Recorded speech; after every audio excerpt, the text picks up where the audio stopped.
Jamais la mémoire de Jeanne d'Arc n'a été l'objet de controverses aussi ardentes, aussi passionnées que celles qui s'élèvent depuis plusieurs années autour de cette grande figure du passé. Tandis que d'une part, tout en l'exaltant, on cherche à l'accaparer et à renfermer sa personnalité dans le paradis catholique, d'un autre côté, par une tactique tantôt brutale avec Madame Talamas et Henri Béranger, tantôt habile et savante, et servie par un talent hors de pair avec Monsieur Anatole France, on s'efforce d'amoindrir son prestige et de réduire sa mission aux proportions d'un simple fait épisodique. Où trouverons-nous la vérité sur le rôle de Jeanne dans l'histoire ?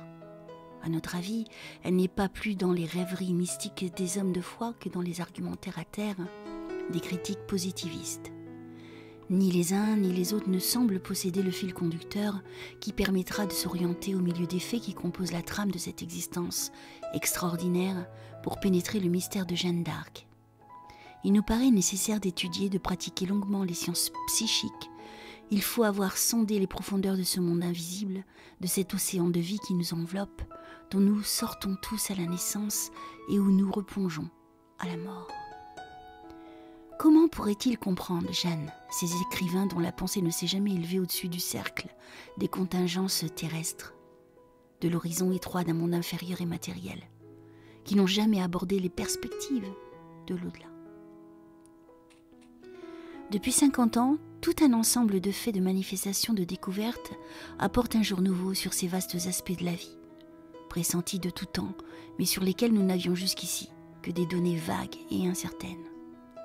Grâce à une observation attentive, à une expérimentation méthodique des phénomènes psychiques, une science large et puissante se constitue peu à peu. L'univers nous apparaît comme un réservoir de forces inconnues, d'énergie incalculable.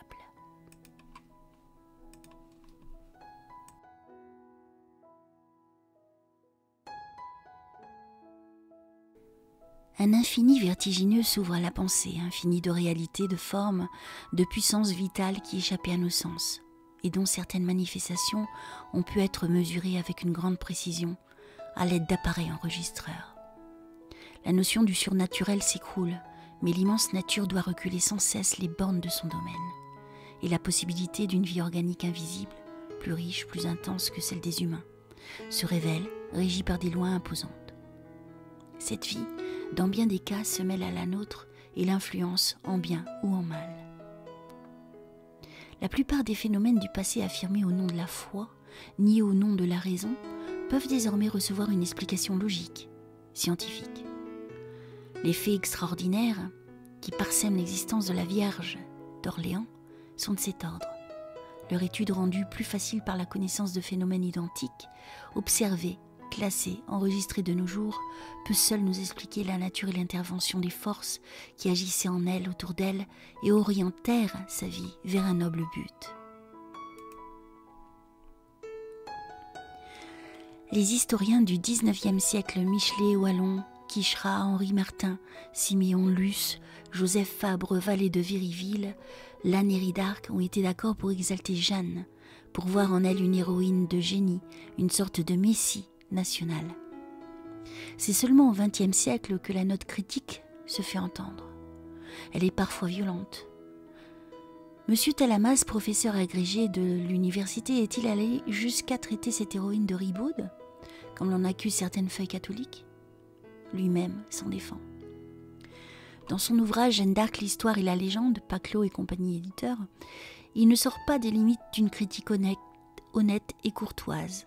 Son point de vue est celui des matérialistes. Ce n'est pas à nous, dit-il, qui considérons le génie comme une névrose, de reprocher à Jeanne d'avoir objectivé en dessein des voies de sa propre conscience. Toutefois, dans des conférences à travers la France, il fut généralement plus tranchant. À Tours, le 29 avril 1905, parlant sous les auspices de la Ligue de l'enseignement, il nous rappelait l'opinion du professeur Robin de Sampuis, un de ses maîtres sur Jeanne d'Arc. Elle n'avait jamais existé, croyait-il, et son existence n'était qu'un mythe. Monsieur Talamas, un peu contraint peut-être, reconnaît bien la réalité de sa vie, mais il s'attaque aux sources où ses panégyristes ont puisé. Il s'ingénie à rapetisser son rôle, sans s'abaisser à l'injurier. Elle n'aurait rien fait par elle-même ou bien peu de choses.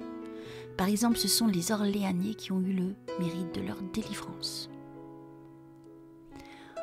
Henri Béranger et d'autres écrivains ont abondé dans le même sens, et l'enseignement officiel lui-même a semblé s'imprégner de leur vue en une certaine mesure. Dans les manuels des écoles primaires, on a éliminé de l'histoire de Jeanne tout ce qui avait une couleur spiritualiste. Il n'y est plus question de ses voix, c'est toujours la voix de sa conscience qui la guide. La différence est sensible. Anatole France, dans ses 2 volumes, Œuvres d'art et d'intelligence, ne va pas aussi loin. Il ne peut s'empêcher de reconnaître la réalité de ses visions et de ses voix. Élève de l'école de Chartres, il est trop documenté pour oser nier l'évidence. Son ouvrage est une reconstitution fidèle de l'époque. La physionomie des villages, les paysages et les hommes du temps y est peinte de main de maître, avec une habileté, une finesse de touche qui rappelle Renan. Pourtant, cette lecture nous laisse froid et déçus. Ses jugements sont parfois faussés par l'esprit de parti, et chose plus grave, on sent percer à travers ces pages une ironie subtile et pénétrante qui n'est plus de l'histoire.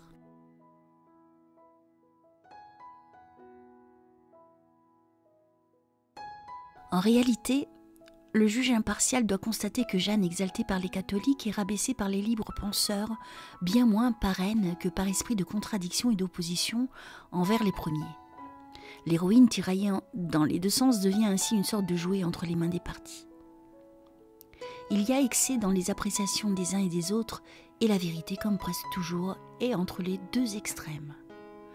Le point capital de la question c'est les existences de forces occultes que les matérialistes ignorent, de puissances invisibles, non pas surnaturelles et miraculeuses comme ils le prétendent, mais appartenant à des domaines de la nature qu'ils n'ont pas encore explorés. De là leur impuissance à comprendre l'œuvre de Jeanne et les moyens à l'aide desquels il lui fut possible de la réaliser. Ils n'ont pas su mesurer l'immensité des obstacles qui se dressaient devant l'héroïne. Pauvre enfant de 18 ans, fille d'humbles paysans sans instruction, ne sachant ni A ni B, dit la chronique. Elle a contre elle sa propre famille, l'opinion publique, tout le monde. Qu'eût-elle fait dans cette inspiration, sans cette vision de l'au-delà qui la soutenait? Représentez-vous cette fille des champs en présence des grands seigneurs, des grandes dames et des prélats? À la cour, dans les camps, partout, simple roturière, venue du fond des campagnes, ignorante des choses de la guerre, avec son accent défectueux, elle doit affronter les préjugés de rang et de naissance, l'orgueil de caste, puis plus tard les railleries, les brutalités des hommes de guerre, habitués à mépriser la femme et ne pouvant admettre qu'une femme les commande et les dirige. Ajoutez à cela la méfiance des hommes d'église qui, à cette époque, voient dans tout ce qui est anormal l'intervention du démon. Ils ne lui pardonneront pas d'agir en dehors d'eux, de leur autorité, et ce sera là, surtout, la cause de sa perte. Imaginez la curiosité malsaine de tous, et particulièrement des soudards, au milieu desquels, vierge sans tache, il lui faut vivre constamment. Endurer les fatigues, les pénibles chevauchées, le poids écrasant d'une armure de fer, coucher sur la dure sous la tente, les longues nuits du camp avec les soucis, les préoccupations accablantes de sa tâche ardue. Pendant sa courte carrière, elle surmontera tous ces obstacles, et d'un peuple divisé, déchiré par 1000 factions, démoralisé, exténué par la famine, la peste et toutes les misères d'une guerre qui dure depuis près de 100 ans, elle fera une nation victorieuse. Voilà ce que des écrivains de talent, mais aveugles, affligés d'une cécité psychique et morale, qui est la pire des infirmités intellectuelles, ont cherché à expliquer par des moyens purement matériels et terrestres. Pauvres explications, pauvres arguties boiteuses qui ne résident pas à l'examen des faits. Pauvres âmes myopes, âmes de nuit que les lumières de l'au-delà éblouissent et troublent, c'est à elles que s'applique la parole d'un penseur. Ce qu'elles savent n'est qu'un néant, et avec ce qu'elles ignorent, on créerait l'univers. Il est une chose déplorable. Certains critiques de notre temps éprouvent le besoin de rabaisser, d'amoindrir, d'éteindre avec frénésie tout ce qui est grand. tout ce qui s'élève au-dessus de leur incapacité morale. Partout où un foyer brille, où une flamme s'allume, vous les voyez accourir et verser un déluge d'eau glacé sur ce rayon.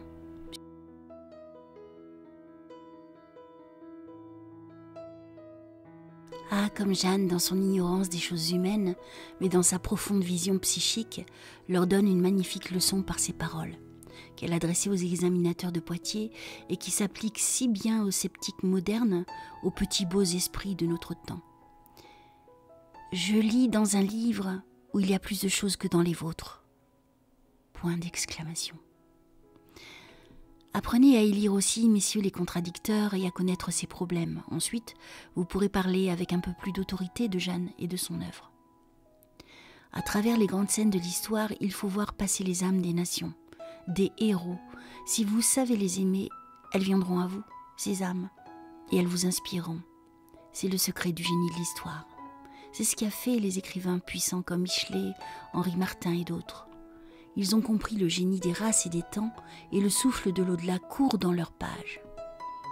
Les autres, Anatole France, Lavis et ses collaborateurs, restent secs et froids, malgré leur talent, parce qu'ils ne savent ni ne comprennent la communion éternelle qui féconde l'âme par l'âme. Cette communion reste le secret des grands artistes, des penseurs et des poètes. En dehors d'elle, il n'est pas d'œuvre impérissable. Une source abondante d'inspiration découle du monde invisible sur l'humanité. Des liens étroits subsistent entre les hommes et les disparus. Toutes les âmes sont unies par des fils mystérieux. Et dès, ici-bas, les plus sensibles vibrent sous le rythme de la vie universelle. Tel fut le cas de notre héroïne. La critique peut s'attaquer à sa mémoire, ses efforts seront vains. L'existence de la Vierge Lorraine, comme celle de tous les grands prédestinée et burinée par le granit éternel de l'histoire. Rien ne saurait affaiblir les traits. Elle est de celles qui montrent avec le plus d'évidence à travers le flot tumultueux des événements la main souveraine qui mène le monde. Pour saisir le sens de cette vie, pour comprendre la puissance qui la dirige, il faut s'élever jusqu'à la loi supérieure, immanente, qui préside à la destinée des nations. Plus haut que les contingences terrestres, au-dessus de la confusion des faits produits par la liberté humaine, il faut voir l'action d'une volonté infaillible qui surmonte la résistance des volontés particulières, des actes individuels, et sait faire aboutir l'œuvre qu'elle poursuit. Au lieu de se perdre dans le chaos des faits, il faut en embrasser l'ensemble, en saisir le lien caché. Alors apparaît la trame, l'enchaînement qui les unit, leur harmonie se révèle, tandis que leurs contradictions s'effacent et se fondent en un vaste plan. L'on comprend qu'il existe une énergie latente, invisible, qui rayonne sur les êtres et, tout en laissant à chacun une certaine somme d'initiative, les enveloppe et les entraîne, tous vers un même but. C'est dans le juste équilibre de la liberté individuelle et de l'autorité de la loi suprême que s'expliquent et se concilient les incohérences apparentes de la vie et de l'histoire, tandis que leur sens profond et leur finalité se révèlent à celui qui sait pénétrer la nature intime des choses. En dehors de cette action souveraine, il n'y aurait que désordre et chaos dans la variété infinie des efforts, des élans individuels, en un mot, dans toute l'œuvre humaine.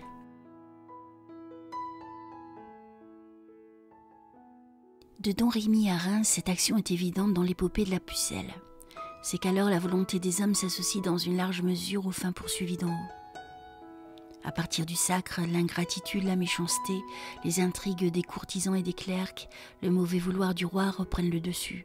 Suivant l'expression de Jeanne, les hommes se refusent à Dieu. L'égoïsme, le dérèglement, la rapacité feront obstacle à l'action divine, servie par Jeanne et ses invisibles soutiens. L'œuvre de délivrance deviendra plus incertaine, parsemée de vicissitudes, de recul et de revers. Elle ne s'en poursuivra pas moins, mais il faudra pour son accomplissement le plus grand nombre d'années et de plus pénibles labeurs. C'est, nous l'avons dit, uniquement au point de vue d'une science nouvelle que nous entreprenons ce travail. Nous tenons à le répéter afin qu'on ne se méprennent pas sur nos intentions. En cherchant à faire un peu de lumière sur la vie de Jeanne d'Arc, nous n'obéissons à aucun mobile, intéressé à aucun préjugé politique ou religieux. Nous nous plaçons aussi loin des anarchistes que des réactionnaires à égale distance des fanatiques aveugles et des incroyants. C'est au nom de la vérité, de la beauté morale, c'est aussi par amour pour la patrie française que nous chercherons à dégager la noble figure de la Vierge inspirée, des ombres qu'on s'efforce d'accumuler autour d'elle.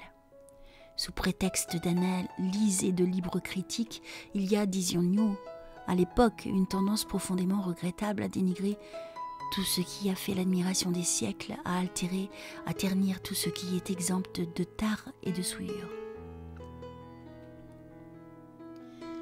Nous considérons comme un devoir celui qui incombe à tout homme capable, par la plume ou la parole, d'exercer quelque influence autour de lui, de maintenir, de défendre, de rehausser ce qui fait la grandeur de notre pays. Tous les nobles exemples qu'il a donnés au monde, toutes les scènes de beauté qui enrichissent son passé et rayonnent sur son histoire. C'est une mauvaise action, presque un crime, que de chercher à affaiblir le patrimoine moral, la tradition historique d'un peuple. En effet, n'est-ce pas là ce qui fait sa force aux heures difficiles? N'est-ce pas là qu'il puise ses sentiments les plus virils au moment du danger? La tradition d'un peuple, son histoire, c'est la poésie de sa vie, sa consolation dans l'épreuve, son espérance dans l'avenir. C'est par les liens qu'elle crée entre tous que nous nous sentons vraiment les enfants d'une même mère, les membres d'une patrie commune. Aussi faut-il rappeler souvent les grandes scènes de notre histoire nationale et les mettre en relief. Elle est pleine de leçons éclatantes, riche d'enseignements puissants, et en cela, peut-être, est-elle supérieure à celle des autres nations. Dès que nous explorons le passé de notre race, partout dans tous les temps, nous voyons se dresser de grandes ombres, et ces ombres nous parlent, nous exhortent. Du fond des siècles, des voix s'élèvent qui nous rappellent de grands souvenirs, des souvenirs tels que, s'ils étaient toujours présents à notre esprit, ils suffiraient à inspirer, à éclairer notre vie.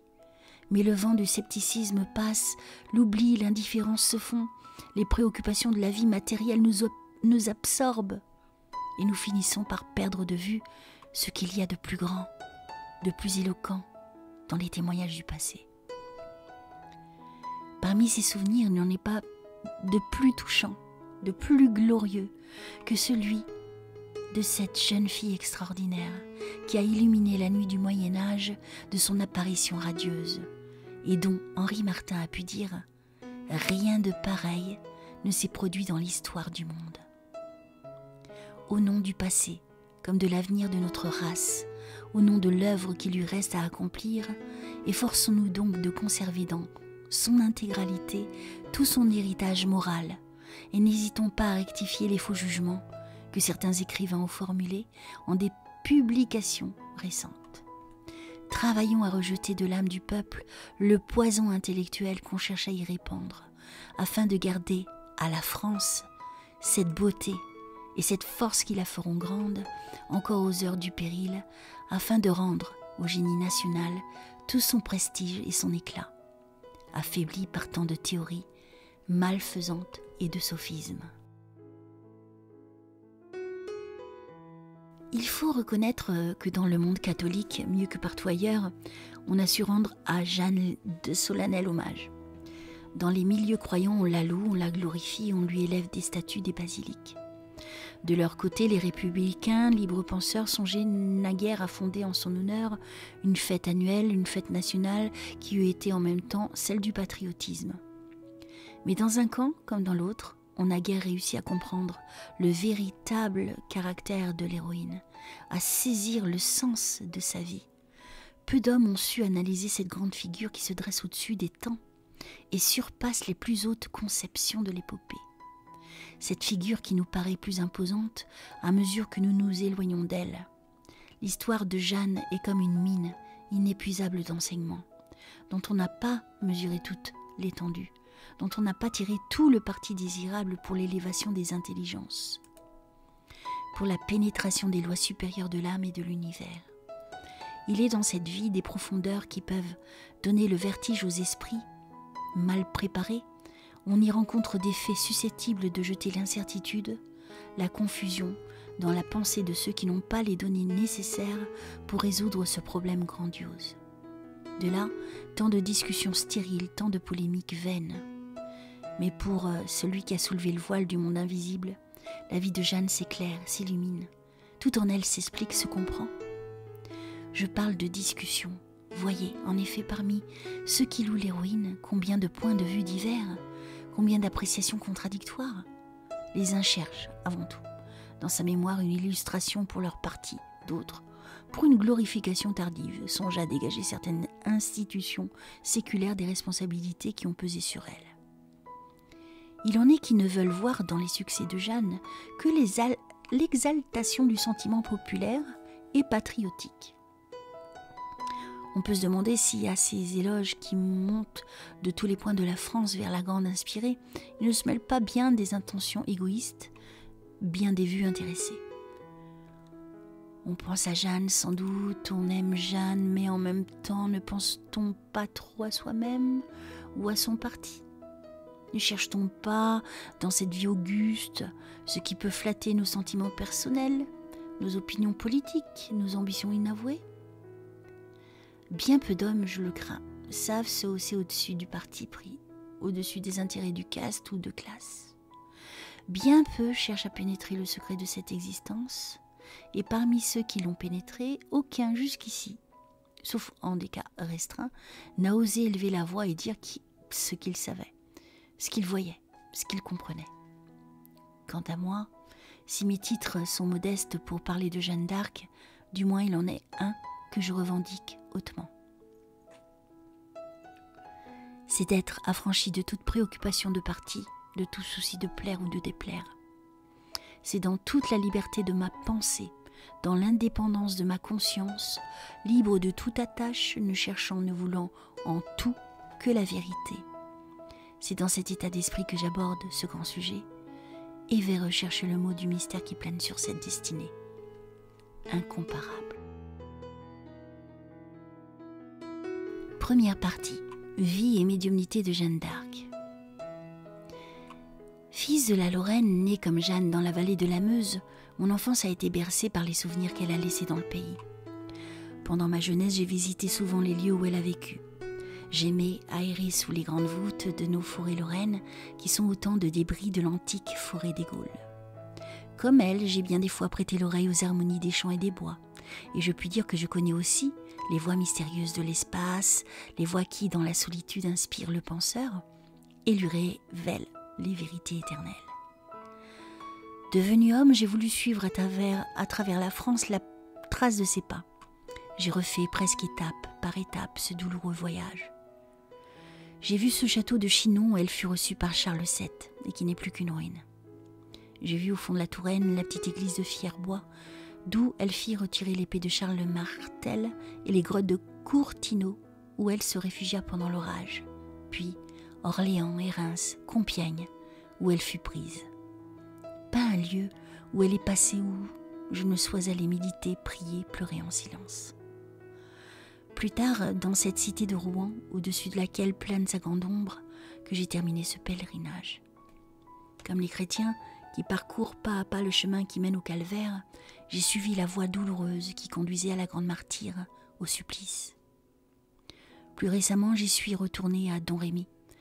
J'ai revu d'humbles maisonnettes où elle a reçu le jour, la chambre à l'étroit soupirail dont son corps virginal promis au bûcher a frôlé les murs, l'armoire rustique où elle déposait ses ardes, et la place où, ravie, en extase, elle écoutait ses voix, puis l'église où si souvent elle a prié. De là, par le chemin qui gravit la colline, j'ai gagné le lieu sacré où elle aimait à rêver. J'ai revu la vigne qui fut à son père, l'arbre des fées et la fontaine au doux murmure.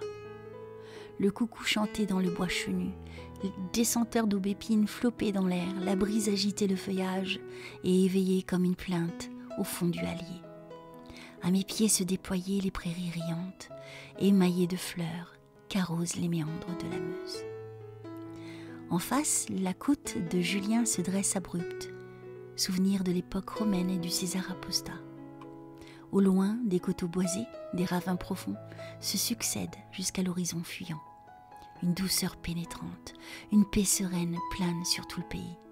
C'est bien là le lieu béni, propice aux méditations.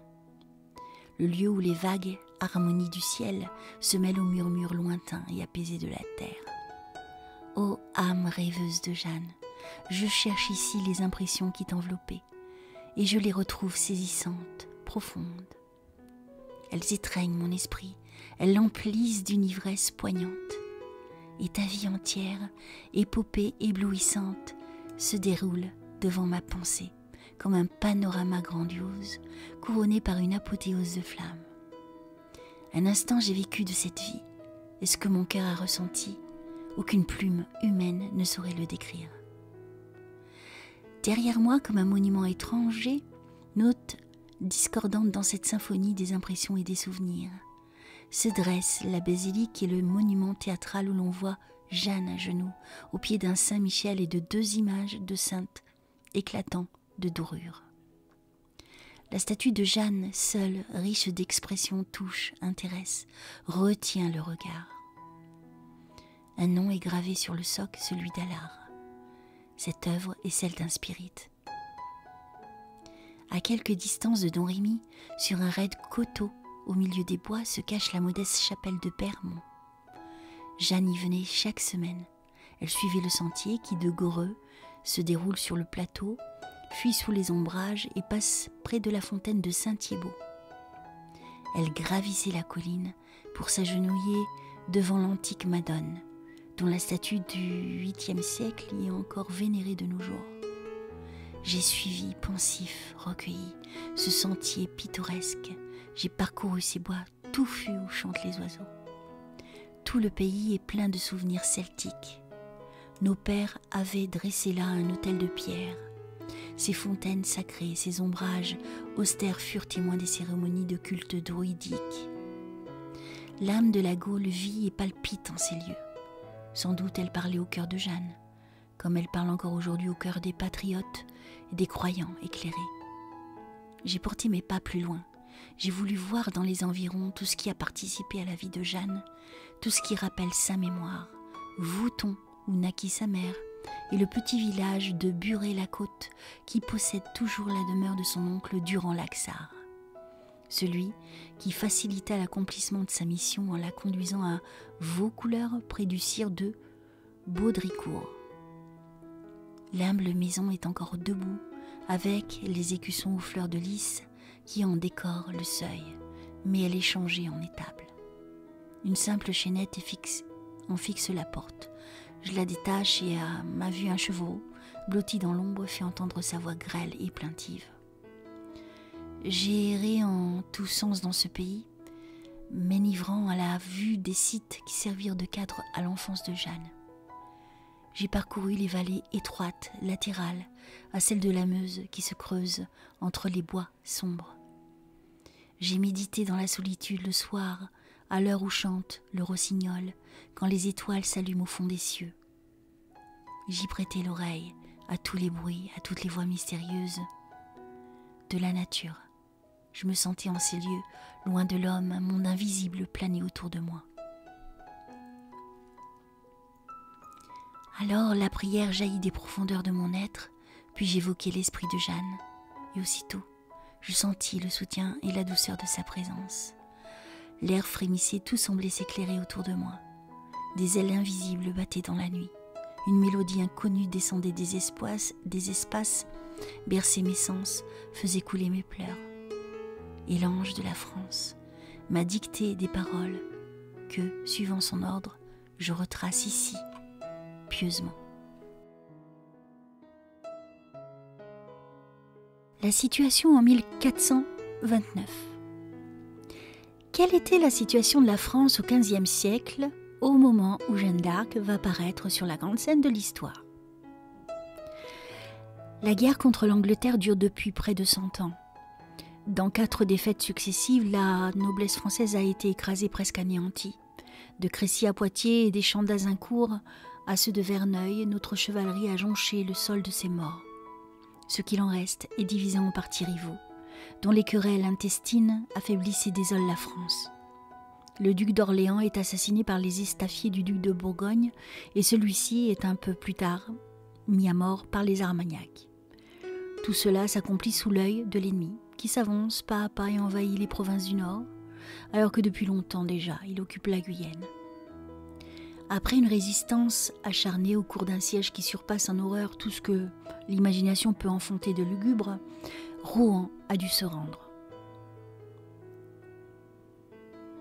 Paris, dont la population est décimée par les maladies et la famine, est aux mains de l'Anglais. La Loire le voit sur les rives. Orléans, dont l'occupation livrerait à l'étranger le cœur de la France, résiste encore, mais pour combien de temps ? De vastes étendues de notre pays sont changées en désert.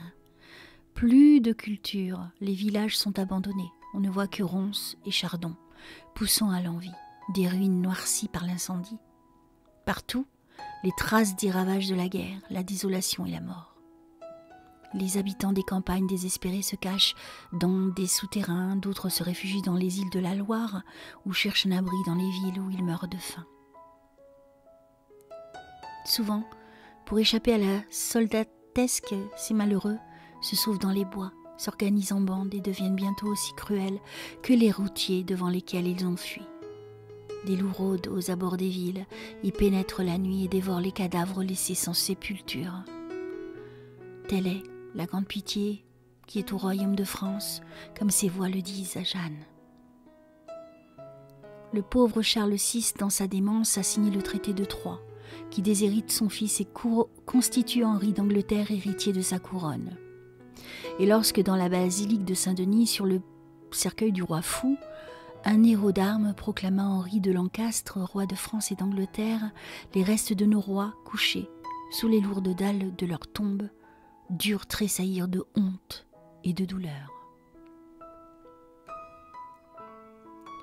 Le dauphin Charles, dépossédé et appelé par dérision roi de Bourges, se laisse aller au découragement, à l'inertie. Il manque de ressources et de vaillance. Ses conseillers pactisent en secret avec l'ennemi. Lui-même songe à gagner l'Écosse ou la Castille en renonçant au trône, auquel, pense-t-il, il n'a peut-être pas droit, car des doutes l'assiègent sur la légitimité de sa naissance. Et l'on n'entend plus que la plainte lamentable, le cri d'agonie d'un peuple que ses vainqueurs s'apprêtent à coucher dans le sépulcre. La France se sent perdue. Elle est frappée au cœur, encore quelques revers, et elle descendra dans le grand silence de la mort. Quel secours pourrait-on attendre en effet ? Nulle puissance terrestre n'est capable d'accomplir ce prodige. La résurrection d'un peuple qui s'abandonne. Mais il est une autre, toute autre puissance, invisible, qui veille aux destinées des nations.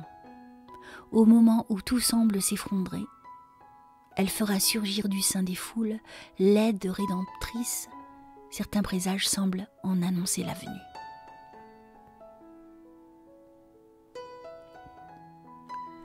Déjà, parmi tant d'autres signes visionnaires, Marie d'Avignon s'était rendue près du roi. Elle avait vu dans ses extases, disait-elle, une armure que le ciel réservait à une jeune fille destinée à sauver le royaume. De toutes parts, on s'entretenait de l'antique prophétie de Merlin, annonçant une vierge libératrice qui sortirait du bois chinu, et comme un rayon d'en haut, au milieu de cette nuit, de désolation et de misère, Jeanne parut. « Écoutez, écoutez !» Du fond des campagnes et des forêts de la Lorraine, le galop de son cheval a retenti. Elle accourt, elle va ranimer ce peuple désespéré, relever les courages abattus, diriger la résistance, sauver la France de la mort.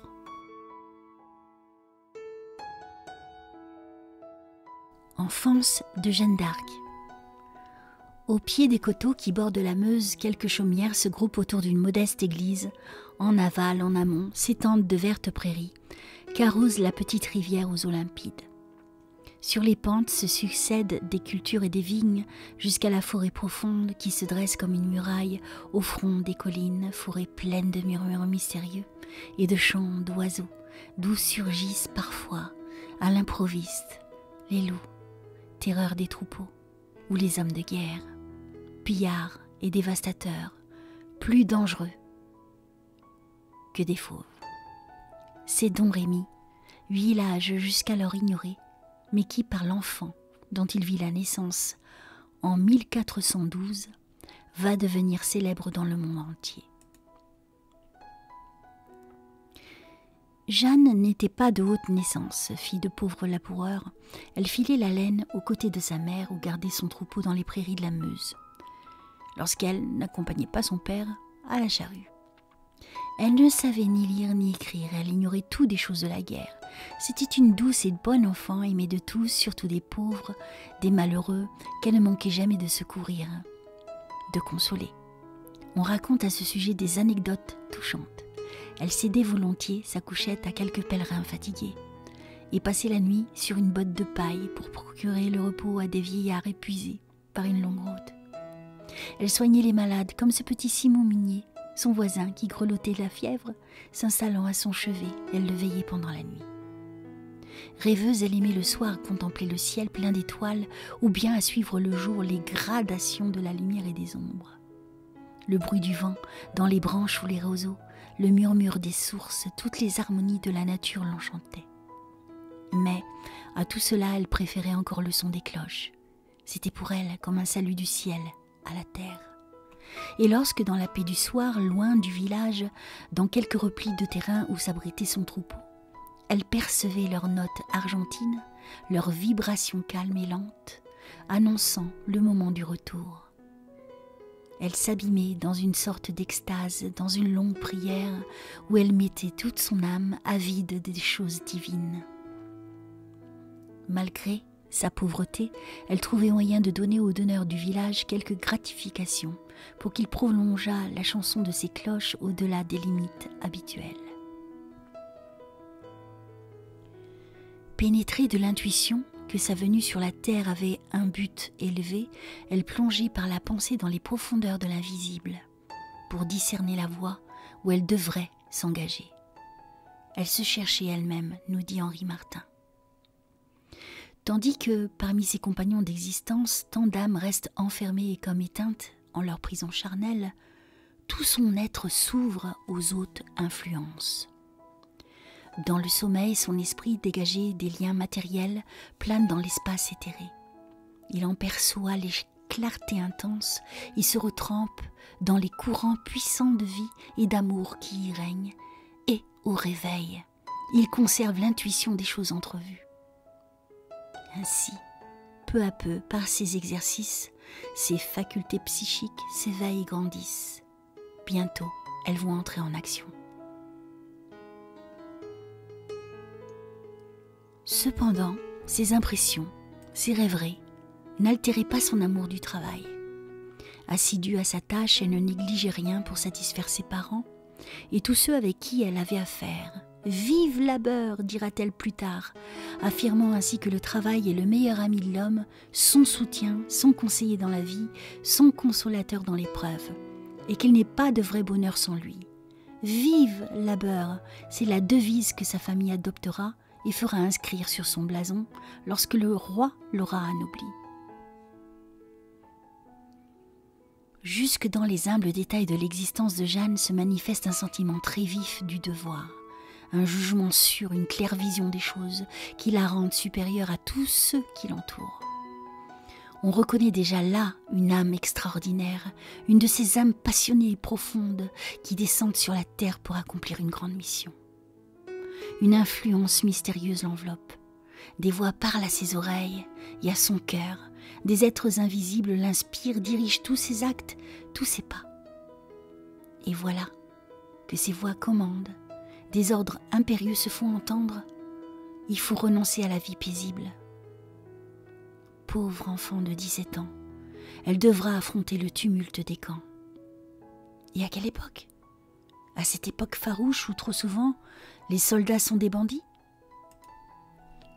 Elle quittera tout son village, son père et sa mère, son troupeau, tout ce qu'elle a aimé, pour courir au secours de la France qui agonise, aux bonnes gens de vos couleurs qui s'apitoient sur son sort. Que répondra-t-elle? C'est pour ça que je suis née. Point d'exclamation.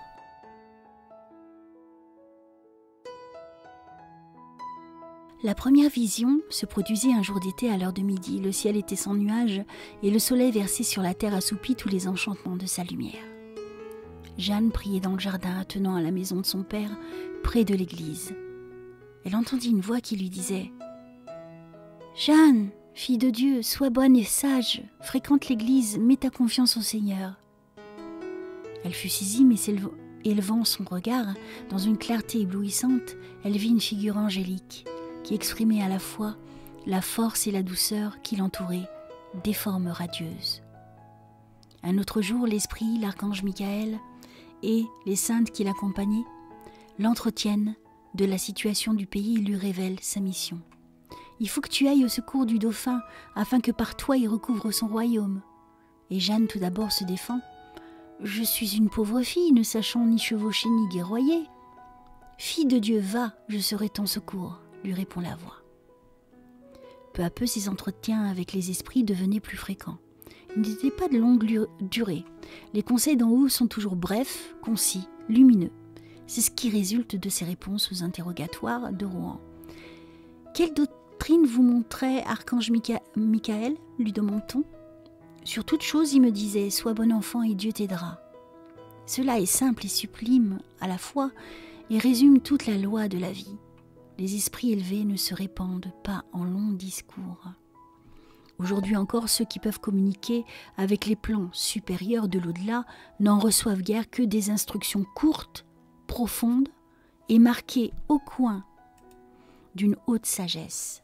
Et Jeanne ajoute « L'archange Michael m'a appris à bien me conduire et à fréquenter l'église. » En effet, pour toute âme qui aspire au bien, la rectitude des actes, le recueillement et la prière sont les premières conditions d'une existence droite et pure.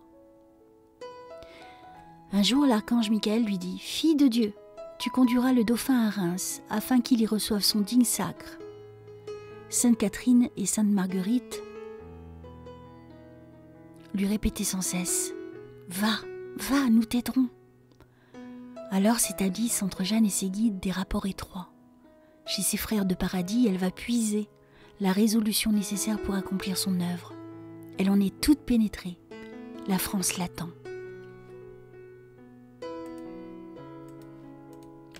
Aux premières lueurs d'un jour d'hiver, Jeanne s'est levée. Elle a préparé son léger bagage, un petit paquet, son bâton de voyage, puis elle va s'agenouiller au lit, au pied du lit où reposent encore son père et sa mère, et silencieuse, elle murmure un adieu en pleurant. Elle se rappelle à cette heure douloureuse les inquiétudes, les caresses, les soins de sa mère, les soucis de son père, dont l'âge courbe déjà le front. Elle pense au vide que va causer son départ, au chagrin de tous ceux dont elle partagea jusqu'ici la vie, les joies, les douleurs. Mais le devoir commande, elle ne faillira pas à sa tâche. Adieu, pauvres parents. Adieu, toi qui as conçu tant d'inquiétudes au sujet de ta fille, vue en rêve en compagnie de gendarmes. Elle ne se conduira pas comme tu en avais l'appréhension, car elle est pure, pure comme le lys sans tache. Son cœur ne connaît qu'un amour, celui de son pays. Adieu, je vais à vos couleurs, dit-elle en passant devant la maison du laboureur Gérard, dont la famille était liée à la sienne. Adieu, Mangette, fit-elle à sa compagne. Adieu, vous tous, avec qui j'ai vécu heureuse jusqu'ici. Il fut pourtant une amie dont elle évita de prendre congé, sa chère Oviette. Les adieux eussent été trop émouvants. Jeanne s'en serait peut-être sentie ébranlée, et elle avait besoin de tout courage. Elle partit pour Buret, où habitait un de ses oncles, pour, de là, gagner Vaucouleurs et la France. À 17 ans, elle partit seule sous le ciel immense, sur une route semée de dangers, et dont Rémy ne la revit jamais.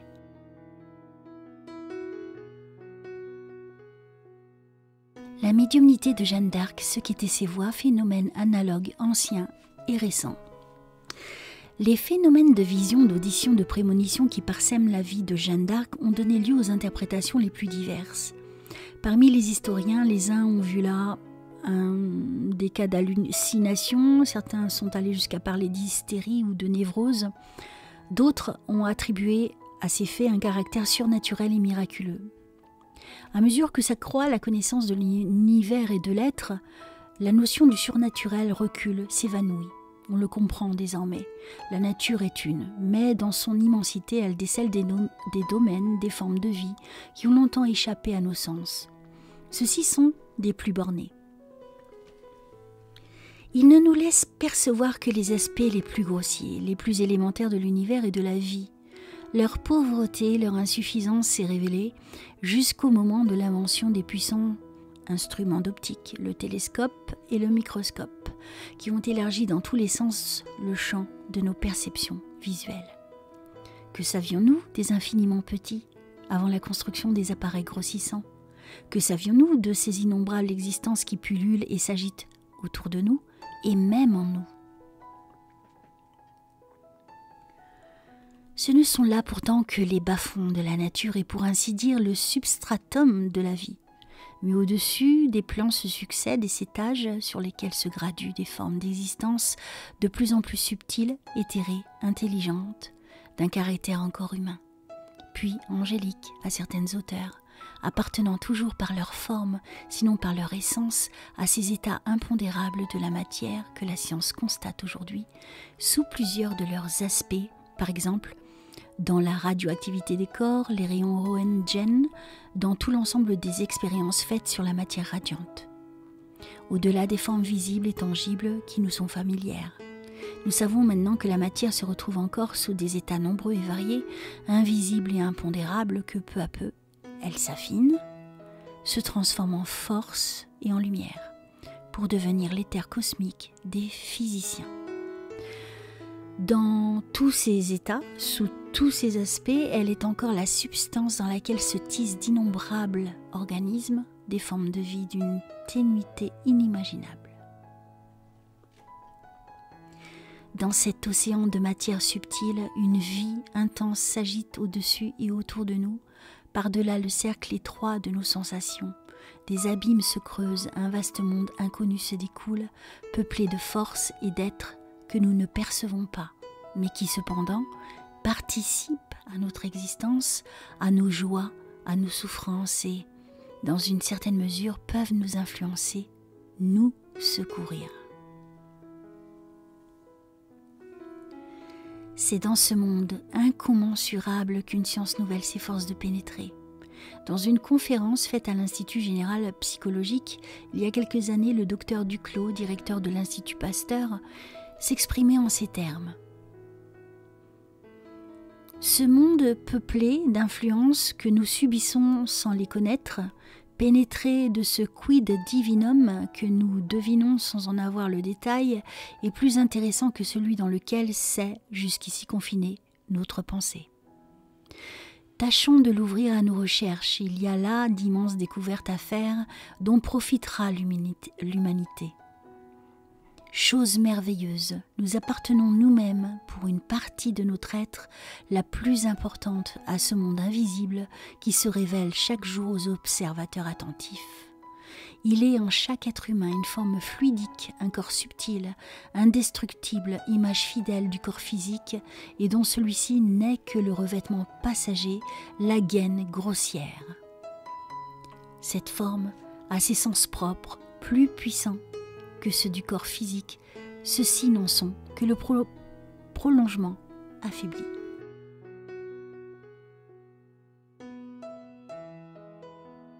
Le corps fluidique est le véritable siège de nos facultés, de notre conscience, de ce que les croyants de tous les âges ont appelé l'âme.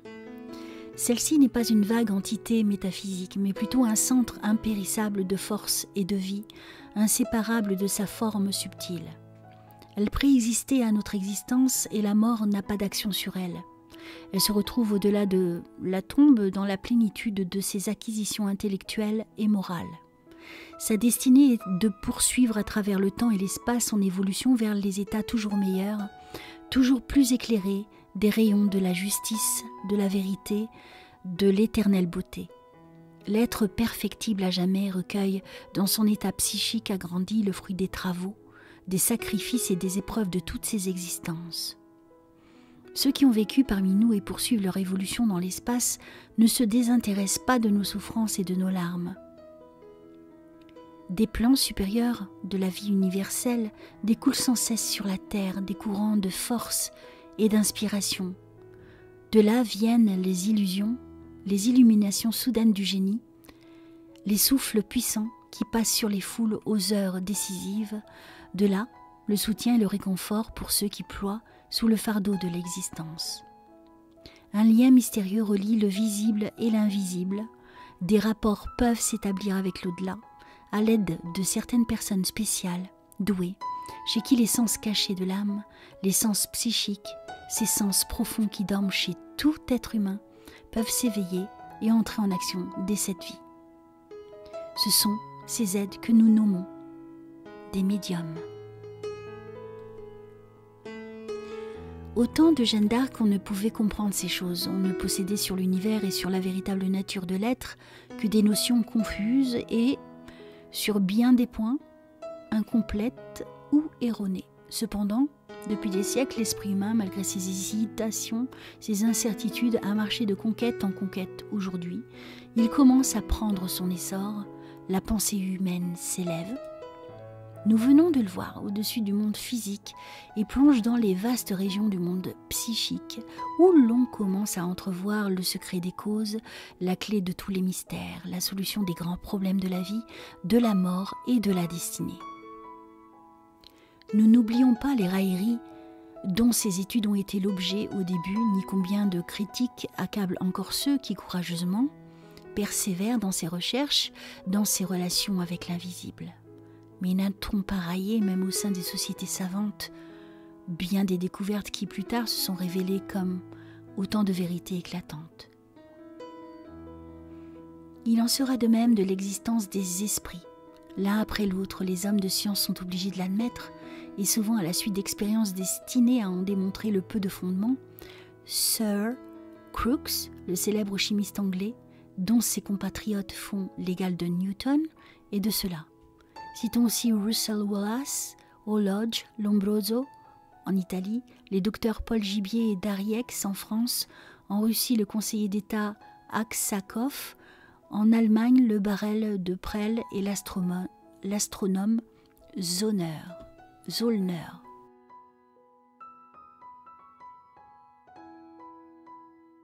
Abordons maintenant l'étude des phénomènes qu'on rencontre en grand nombre dans la vie de Jeanne d'Arc. Il convient tout d'abord de le remarquer, c'est grâce à ses facultés psychiques extraordinaires qu'elle put acquérir un ascendant rapide sur l'armée et le peuple. On l'a considérée comme un être doué de pouvoirs surnaturels. Cette armée n'était qu'un ramassis de soldats d'aventure, de routiers mus par l'amour du pillage. Tous les vices régnaient sur ces troupes sans discipline et toujours prêtes à se débander. C'est au milieu de ces soudards sans retenue, sans vergogne, que devait vivre une jeune fille de 18 ans. De tels rustres qui ne respectaient pas même le nom de Dieu.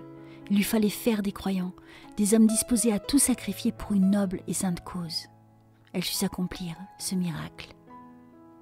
On l'accueillit d'abord comme une intrigante, comme une de ces femmes que les armées traînent à leur suite. Mais son langage inspiré, ses mœurs austères, sa sobriété et les prodiges qui s'accomplirent bientôt autour d'elle en imposèrent vite à ses imaginations frustres. L'armée et le peuple étaient tentés aussi de la regarder comme une sorcière. Sa tâche n'en devenait que plus difficile à remplir. Il lui fallait se faire à la fois respecter et aimer comme un chef. Il lui fallait obliger, par son ascendance et soudards mercenaires, à voir en elle une image de cette France, de cette patrie qu'elle voulait constituer. Par ses prédictions réalisées, par les événements accomplis, elle leur inspira une confiance absolue. Ils en arrivèrent presque à la diviniser. Sa présence était pour eux une garantie du succès, un symbole de l'intervention céleste. L'admirant, s'attachant à elle, ils lui devinrent plus fidèles que le roi et les grands. À sa vue, toutes les pensées, tous les sentiments malveillants se taisaient pour faire place à la vénération. Tous la considéraient comme un être surhumain, suivant le témoignage de son intendant, Jean Tholon, au procès. Le comte Guy de Laval, après l'avoir vue à Celles-sur-Cher en compagnie du roi, écrivait à sa mère le 8 juin 1429 « Ces choses toutes divines de la voir et de l'ouïr ». À suivre.